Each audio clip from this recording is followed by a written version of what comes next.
Capítulo 6. O gênio celta que desperta. Ler em Père Lachaise, a 31 de março de 1916, o aniversário da morte de Allan Kardec.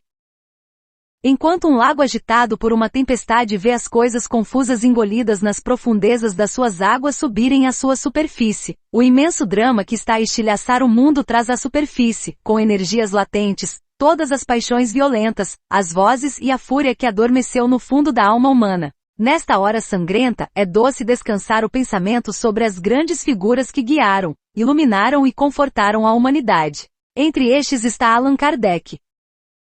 Há cerca de 20 anos eu viajava ao longo das costas da Bretanha, esta terra de granito abalada pelas tempestades, varrida pelos ventos amargos do mar aberto. Ali estão os colossais de pedra, os imponentes monumentos megalíticos, levantados pela mão dos nossos pais, os celtas, à beira do oceano. É verdade que Camille Jullian e outros estudiosos lhes atribuem uma origem ainda mais antiga. Mas sejam quem forem os seus autores, ainda representam um grande pensamento religioso, e os druidas souberam utilizá-los para as necessidades do seu culto austero.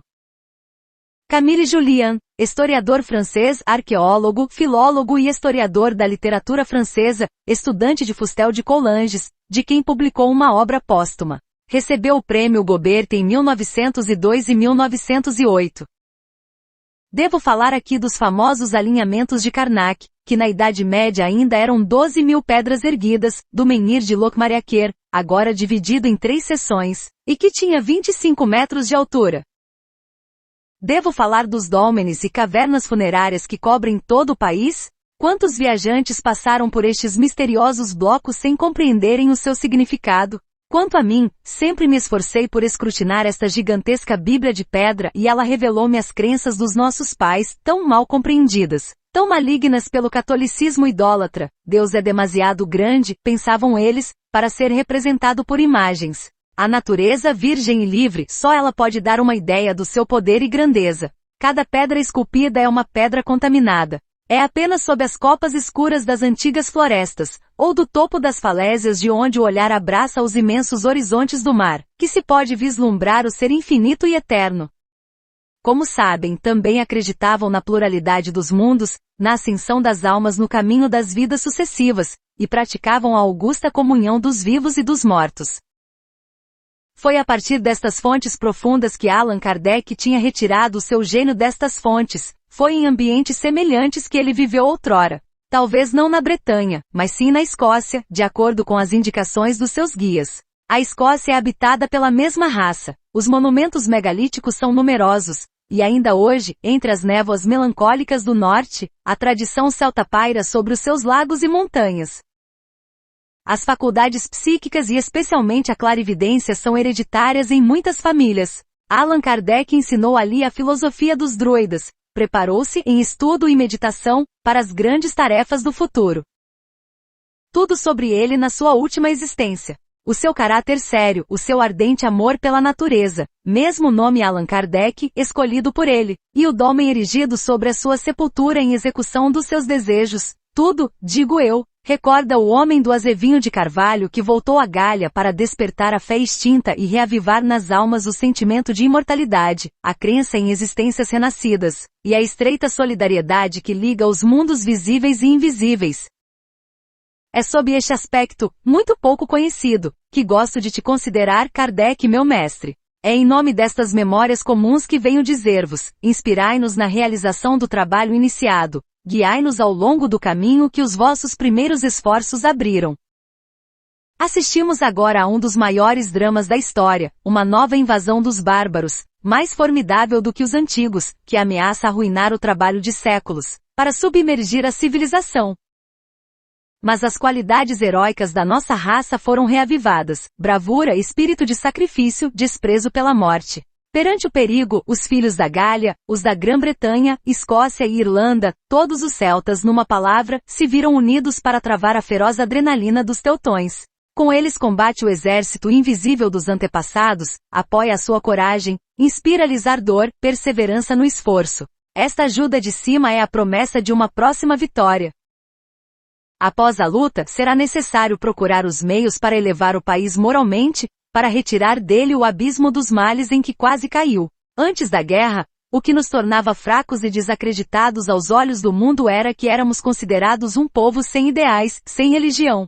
É verdade que a nobre e pura doutrina de Cristo, alterada, desnaturada e misturada com elementos parasíticos e estrangeiros, já não nos oferecia uma concepção de vida e destino em harmonia com o conhecimento adquirido do universo e das suas leis. Insensivelmente a França caiu na indiferença, no ceticismo e na sensualidade.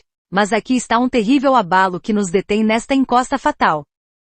Nesta hora de julgamento, todos nós compreendemos a necessidade de uma fé sólida, baseada na experiência, na razão e nos fatos. Uma fé que dê à alma a certeza de um futuro sem fim, o sentimento de uma justiça superior, com a noção precisa dos seus deveres e responsabilidades.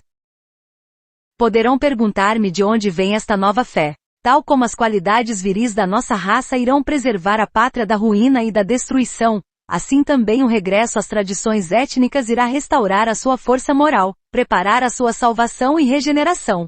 É então que o trabalho de Allan Kardec se mostrará no seu papel providencial, na sua inegável oportunidade. Pois o Espiritismo nada mais é do que um regresso às crenças celtas, enriquecidas pelo trabalho de séculos, pelo progresso da ciência e pelas conquistas do espírito humano. Nenhuma recuperação é possível sem uma educação nacional que ensine às gerações o verdadeiro sentido da vida, a sua tarefa e o seu objetivo. Sem um ensino que ilumine a inteligência, endureça as personagens e fortaleça as consciências, ligando os princípios essenciais e elementares da ciência, da filosofia e da religião. Estes poderes até agora antagônicos, irão assim fundir-se para o bem maior da sociedade. A humanidade continua à espera desta educação, que dará ao ser humano os meios para se conhecer a si próprio, para medir as suas forças ocultas, para estudar o mundo ignorado que cada um traz dentro de si. A França, ao tomar esta iniciativa, que está no seu papel e na sua genialidade, tornar-se-ia verdadeiramente o grande semeador e daria o sinal para a libertação do pensamento. O túmulo de Allan Kardec seria assim o berço da nova ideia, mais radiante e mais puro, capaz de guiar o homem através das dificuldades da sua peregrinação terrena. A melhor maneira de honrar a memória do nosso ilustre mestre é mergulhar na sua obra, comungar com o seu pensamento, para que possamos estar mais unidos, mais firmes, mais resolutos na nossa determinação de trabalhar pelo seu triunfo e pela sua propagação por todo o mundo. O Espiritismo nunca poderia encontrar um momento mais favorável para manifestar o poder da verdade, da consolação, da luz que está nele. Não haverá incontáveis sofrimentos à nossa volta? Quantas pessoas pobres estão a chorar pelos seus entes queridos? Quantos outros feridos, mutilados, privados de vista para o resto das suas vidas? E quantas famílias foram arruinadas, destruídas, expulsas das suas casas por um inimigo cruel? Todos eles precisam das nossas crenças para aceitarem as suas dificuldades. A certeza de uma futura reunião tornará o momento da separação menos dolorosa para alguns. O conhecimento da lei do destino fará com que outros compreendam que os nossos sofrimentos são tantos meios de purificação, de ascensão e de progresso. A nossa doutrina vai dar esperança, coragem e confiança a todos. Atiremos, portanto, a semente frutífera com as nossas mãos, sem nos preocuparmos com críticas e zombarias. Aqueles que hoje riem dos nossos princípios serão bem aconselhados a tirar deles amanhã força para suportar os seus males. Ó Allan Kardec, Espírito do grande iniciador, nesta hora em que as provações caem sobre o nosso país, em que a angústia se apodera de tantos corações, apoia-nos, apoia os teus discípulos. Dá-lhes a fé ardente que supera todos os obstáculos, comunica-lhes o poder da persuasão, o calor do sentimento que derrete o gelo do ceticismo e dá a todos confiança no futuro.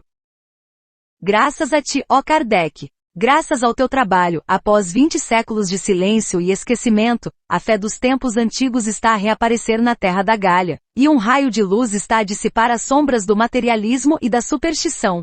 Kardec, reencarnado druida, revelou-nos este grande pensamento de uma nova forma, adaptada às exigências do nosso tempo. Nós, filhos dos celtas, herdeiros das crenças dos nossos pais, saudamos-vos como um representante do passado glorioso da nossa raça, que voltou a este mundo para restabelecer a verdade e guiar o homem nos seus passos em direção à vida infinita. E vós, irmãos, que antes de nós deixastes a terra, a inumerável legião de heróis que morreram lutando pela pátria, vinde pairar sobre todos aqueles que lutam não só pela libertação do solo nacional, mas também pelo triunfo da verdade. Vinde estimular as energias e reviver em todo o sentimento profundo da imortalidade. Ainda mais alto ainda, os nossos pensamentos e as nossas vozes elevam-se a Ti, Pai de todos os seres, para dizer: ó Deus, ouve o grito de apelo, o grito de angústia, ouve a queixa dolorosa que se eleva da terra de França, desta terra encharcada de sangue e lágrimas. Salvem o nosso país da ruína, da morte, do esmagamento. Deem aos nossos soldados a energia de que necessitam para fazer recuar um inimigo cruel e pérfido. Não se pode permitir o sucesso de um adversário implacável que, sob a égide do seu augusto e venerado nome, se cobriu de crimes, mentiras e infâmias. Não se pode deixar o ataque em rãs ficar impune. Não podeis tolerar que estes princípios sagrados, uma vez que emanam de vós, que foram, em todos os tempos, o apoio moral, o consolo, a esperança, o ideal supremo da humanidade, ou seja, a justiça, a verdade, o direito, a bondade, a fraternidade, sejam violados impunemente e espezinhados, aniquilados. Pelo bem dos vossos filhos, dos nossos heróis, dos nossos mártires, salve a França de Joana d'Arc, de São Luís e de Carlos Magno.